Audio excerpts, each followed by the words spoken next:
मोगा बाबणानो, ह्या जोआच्या 16व्या आविस्वरान आयज आमी पावल्ले आसा. आनी ह्या 16व्या आविस्वरान आमकां जायत्यो गजाली पळोवंक जाय. आनी फाटल्या आविस्वरांनी आमी जायते शिकल्यात तें तर तुमकां उगडासूच आसतलो. 15 आविस्वर कशे आसले हेंय आमी पळयल्लें आसा.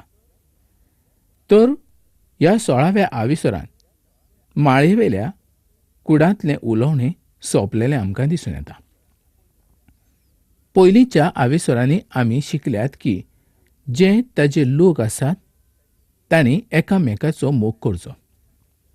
हीच खरी वाट जावन आसा. आनी एकामेकाचो मोग करून आमी देवाक मान आनी मोहिमा हाडटात. आमी सदांच मोगान रावंक जाय. जेजू आमकां हेंच शिकयता. उपरांत ताणें आमकां सांगलें की आमी ताज्यांत एक जाल्ले आसूंक जाय. ताका लागून संवसार आमचो द्वेश सुद्दां करतलो. ताणें तांकां हें सुद्दां सांगलें की तो जर ह्या संवसारांत येवंक नासलो तर तांकां पातका विशीं खबर पासून आसची नासली. ताच्या म्हणण्याचो अर्थ असो नासलो की तांची पातकां तांच्या सांगाता नासलीं म्हूण. तो आयलो पूण तांणी ह्या संवसाराच्या सोडवणदाराक नाकारलो. हीच तांची व्हड चूक जावन आसली. ताच्या मुखार ती पातकां कांयच न्हय. स्वर्गांत जें बक्षीस मेळचें आसा ताचें तांकां कांयच पडून वचूंक नासलें. तर सदांच जावची शिक्षा वेगवेगळी आसूंक शकता आनी ती शिक्षा तांकां फाव जातली. जो मनीस जेजूची खबर आयकूंक शकता पूण त्या प्रमाणे चलना ताचो ह्या संवसारांत कांयच फायदो ना. ताजेशी आपली वाट तो तयार करिना. तो मनीस जुदास इस्कारियोत हाज्या सारको जावन आसा.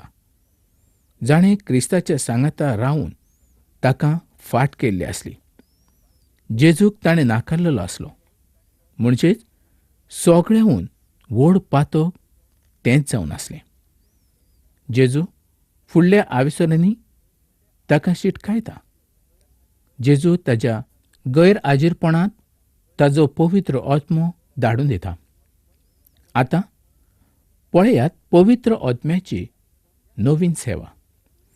ह्या आविस्वराच्या सुरवातेक सुद्दां जेजू म्हणटा संवसार तुमचो द्वेश कशे तरेन करतलो हेंच तो आमकां दाखोवड करता. जोआचो 16वो आविस्वर आनी पयली वळ आमी वाचुया. जेजू म्हणटा तुमचो भावार्थ आलोना जावचो पसत हें हांव तुमकां सांगता. तर खंयच्यो गजाली? तर 15व्या आविस्वरांत ज्यो गजाली आसात त्योच आतां तो आमकां सांगता. आतां पळोवया फुडल्या 2 वळींनी कितें बरयलां. सिसांचें मन दुखोवचें अशी ताजी येवजण नासली पूण तांकां सगळ्यो गजाली कळूंकूच जाय आसल्यो. 14व्या आविस्वरांत ताणें आमकां सांगलें की तो आमचे पसत सुवात तयार करचे पसत वेता आनी तो आमकां आपणाशी घेतलो. तो हें सुद्दां सांगता की ह्या पृथ्वीचेर आमी ताचो पाटलाव करीत रावतले. मॅथ्यूवाच्या 8व्या आविस्वरांत आनी 20वे वळीन जेजू म्हणटा कोल्यांक दोली आसात आनी वाऱ्यावेल्या सुकण्याक जागे आसात पूण मनशाच्या पुताक आपली तकली तेकोवंक खंयच सुवात ना. तो म्हणटा जर आमी ताचो पाटलाव करीत तर आमकां खुरीस घेवन चलचें पडटलें. ताचो खुरीस न्हय. जो आमी ह्या पृथ्वीचेर ताच्या सांगाता दूख सोशीत रावत जाल्यार तो खुरीस म्हणजे एक लॉज जावन आसा, एक दूख जावन आसा. तो खुरीस आमी घेवन चलूंक जाय. आनी तेंच आमकां तो सांगता. आयज जर आमकां दूख आसा जाल्यार तें देवाच्या मोहिमे पासत पूण संवसाराच्या मनशांक दूख आसा तें देवाचे मोहिमे पासत न्हय. तर तें तांचेर संवसाराच्या प्रमाणें आयिल्लें आसा. पूण संवसाराचें अशें म्हणणें आसा की आख्ख्या संवसाराच्या पुर्जेन आपणाच्या सारकी चलची, कारण हो संवसार सैतानाच्या हातान आसा. ताका नाका आमी दुनिया जेजू क्रिस्ताच्या उतरा प्रमाणे चल्ली. मोगा भावणानो, जर तुमी देवाचें उतर सांगच्या पसत बोळान उबे रावले तर हो संवसार तुमचो मोग करचो ना. क्रिस्तान हाजो अनुभव घेतलेलो आसलो. तोच अनुभव तुमकां येतलो. तो तांकां पयलींच शिटकायता आनी तो शिटकावणी दितालो, कारण तांणी बोळ धरचें आनी कितें घडचें आसा हें तांकां खबरूच आसलें. ताणें सुरवातेक सावन शेवटाक पर्यंत तांचेर मोग केलो आनी तो तांकां सांगता तो निमाणे सुवातेक पर्यंत आपलो मोग करीत रावतलो. मोगा बाबणानो, ताका खबर आसली की त्या राती पेद्रू ताका नाकारतलो म्हणून. कितें घडलें हें ताणें तांकां उर्बेपरीत जावच्या पसत सांगलें. ताणें सदांच धीर धरचो ह्या संबंदी ताणें तें तांकां सांगलें. ताणें आपलो सगळो भार आनी चिंतना देवाचेर घालचें ह्या पसत ताणें तांकां शिटकावणी दिल्ली आसली. ते तुमकां भायर घालतले. जुदेवांक भायर घालप म्हणजे एक लोजीची अशी गजाल जावन आसली. तें एक वायट काम अशें समजताले. ह्या सिसांक दोनयाच्या सांगाता उबें रावूंक जाय पडलें. मोगा बापणानो, आयज जर तुमी क्रिस्ता पसत देवाचें उतर सांगूंक उबे रावतात तर तुमकां व्हड किंमत दिवची पडटली. लोक तुमकां वायट नदरेन पळयतले. तुमच्या विरुद्ध जायते ते उलयतले. तुमकां दूख दिवंक सुद्दां ते फाटीं सरचे ना. जो कोण दुनिया जेजूक वळखना तो देव बापाकूय वळखना आनी हाकाच लागून ते देवाच्या उतराचो द्वेश करतात आनी त्याच पसत खऱ्या भावार्थांचो संवसारान द्वेश ते करीत रावतात. जोआंचो 16वा आविसर आनी 4 वळीन जर आमी पळयलें तर आमकां दिसून येता कितें जावचें आसा हें तांकां तो सांगता आनी त्या संबंदी तांकां शिकवण तो दिता.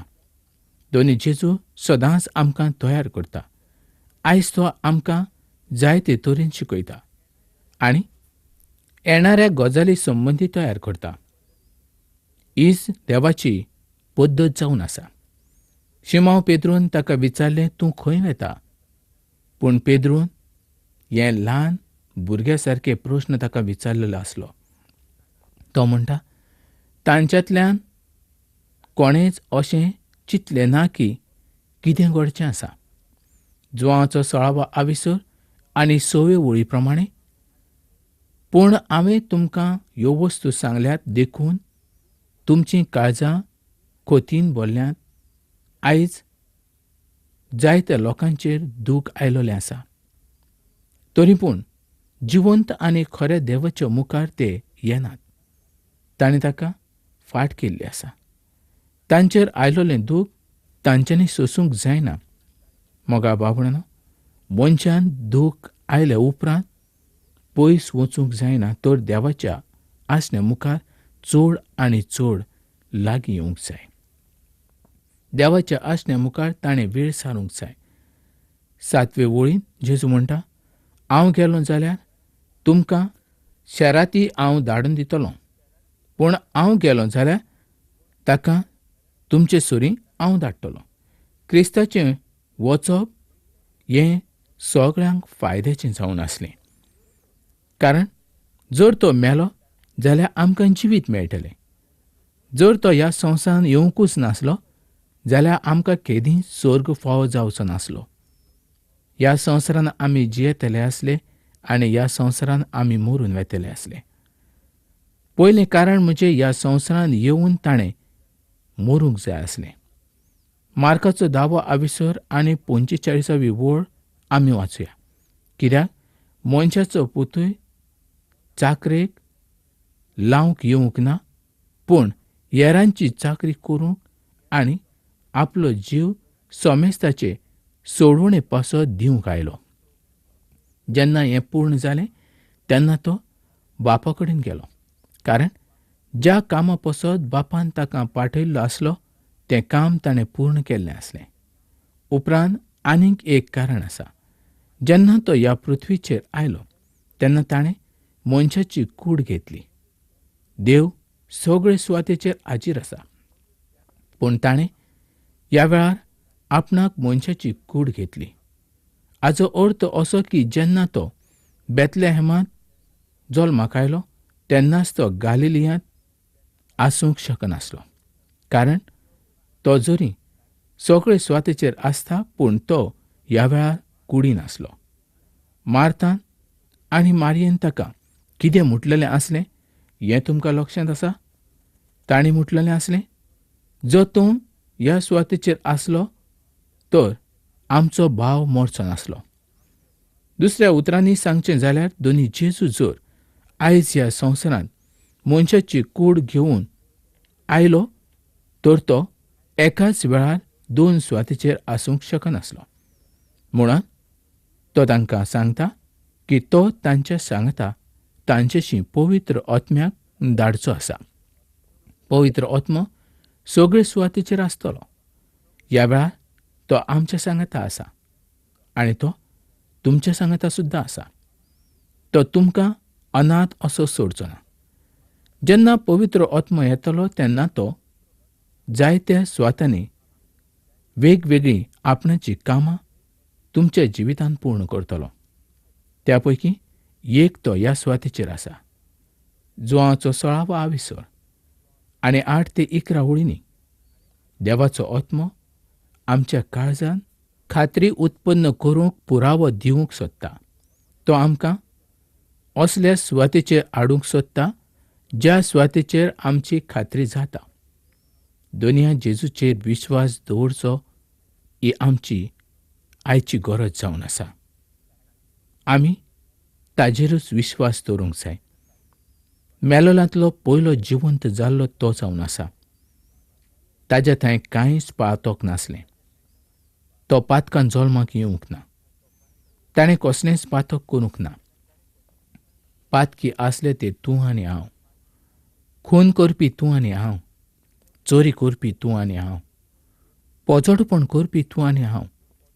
मोगा बाबणानो, आयज जर दोनी जेजू तुज्या पासत मरूंक नासलो जायत जाल्यार आयज तुका शांती फावो जातली आसली. दोनी जेजू क्रिस्त तुज्या पासत मेलो आनी तुका शांती फावो जाली. नाजाल्यार आयज तूं दुकानूच बुडोन आसतलो आसलो. आयज तूं भावार्थी जावंक पावचो नासलो. आनी जरी मोगाळ बाबणानो तुमी भावार्थी आजून पासून जावंक ना आनी दोनयाची वळख तुमकां आजुनूय मेळूंक ना जाल्यार तुमी पवित्र पुस्तक वाचूंक जाय. देवाच्या उतरा प्रमाणे करूंक जाय. जें कितें बरयलां त्या प्रमाणे वागूंक जाय. तेन्नाच देवाची कामां आमच्या जिवितांत पूर्ण जातलीं. देवाचेर विश्वास दवरता तो केदींच मरचो ना. जरी तो मेलो तरी तो ताच्या सांगाता 1000 वर्सां जियेतलो. उगडास करात, फाटल्या सगल्या आविसरांनी आमी कितें वाचलां? आमी कोणाचेर विश्वास दवरला? ताचे उद्देशी आमकां कितें फायदो जाल्लो आसा हें आमी सदांच उगडासाक दवरूंक जाय. जुवांच्या शुभ वर्तमानाच्या पुस्तकांत 15व्या आविसरांत आनी 22व्या वळींत ताणें अशें म्हटलेलें आसा, हांव येवंक नासलो आनी तांचे लागीं उलोवंक नासलो जाल्यार तांकां गुन्यांव आसचो नासलो. पूण आतां तांकां आपल्या गुन्यांवाचो कसलींच निभा ना.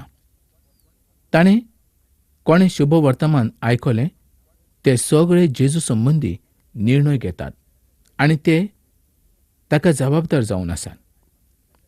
उतर आयकून आपणें केन्नाच आयकूंक ना अशें कोणें म्हणचें न्हय. उतर आयकोचें आनी आमी ताजेर विश्वास दवरचो. रोमकारांक चीट 4 आविसर आनी 25व्या वळीन अशें बरयल्लें आसा, आमच्या पातकाक लागून ताका सोमीर पिलो आनी आमी प्रमाणीक जावच्या खातीर ताका जिवंत केलो. दोनूय जेजूक तुज्या आनी म्हज्या पातकां बसत मरचें पडलें. त्याच बसत देवबापान ताका ह्या संवसाराचेर धाडलो आनी आमी नितीवण जावचे म्हणून तो तिसऱ्या दिसा जिवंत जालो.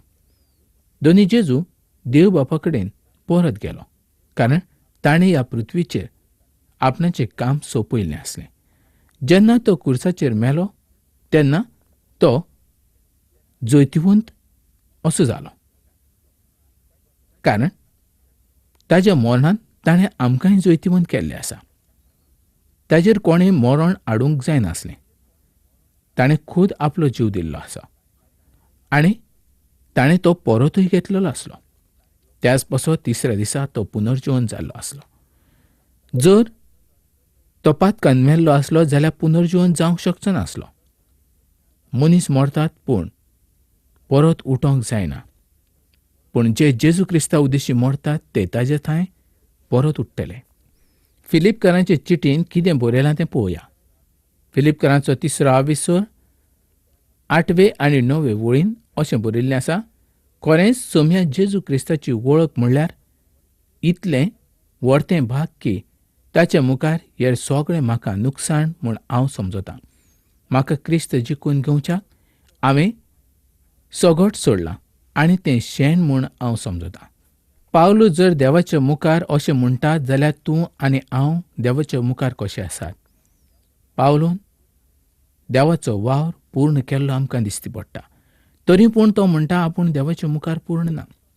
पूण आयज आमी थोडोच वावर करतात, ल्हानशें सोबेतलें काम करतात आनी आमकां दिसता हांवें कितें तरी व्हड केल्लें आसा. हांवें सोबेचो भार म्हज्या तकलेचेर घेतलेलो आसा. हांव करता तितलें काम कोणूच करिना. मोगा भावणानो, हांव म्हणटा तें उतर तुमी काडून उडयात. जेन्ना हांव येतां तेन्ना गर्व तुमचे भितर येता हें तुमी समजात.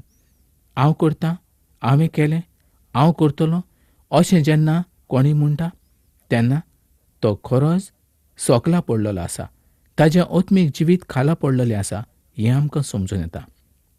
तर मोगाळ भावणानो, जें कितें आमी करतात तें क्रिस्ताच्या मोगाक लागून करचें. क्रिस्ताच्या मोगान आमी करचें. तेन्नाच आमचें जिवीत पूर्ण जातलें. देव ह्या उतराचेर आशिर्वाद घालतलो आनी आमकां ताजी सोजमणी मेळटली. ना तर आमकां ताजी सोजमणी केन्नाच मेळची ना. तर मोगा भावणानो, आयचें देवाचें उतर आमी आयकलें. तातूंत आमकां जायतो फायदो मेळ्ळो. पूण तुका कितें फायदो जालो हें जर तूं चीट बरोवन म्हाका कळयना तर म्हाका कशें कळटलें की तुका कितें फायदो जालो. तर मोगा भावणानो, आयजूच तूं चीट बरय आनी म्हाका कळय. आनी जेन्ना तूं चीट बरयता तेन्ना तुजो पत्तो सुंदर अक्षरान बरोवपाक तूं विसरूं नाका, कित्याक हांव तुका चीट बरयतलों. तर मोगा भावणानो, ही कार्यावळ आमी हांगाच सोंपोवया आनी फुडल्या कार्यावळीन आमी परत मेळुया. तर निमाणे सुवातेर आयकात हें एक गीत.